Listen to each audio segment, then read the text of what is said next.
mga pakyoy, girls. Wala kayong pake kung ang kilay namin ay abot kalye. At wala rin kayong pake kung ang mga pisngi namin ay parang kinugat ng bubuyog. At wala kayong pake kung katabi ko ay parang unggoy. Ay, akong pa, bebegar. Wala kayong paki kapag ako isang unggoy. Isang cute.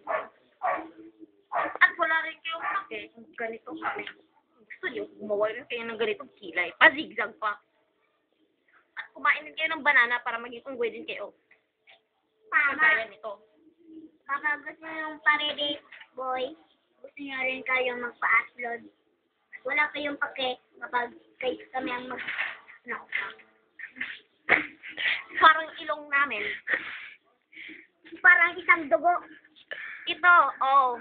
Kung lagyan niyo ng G-L-E, Google. Diba? Stop it!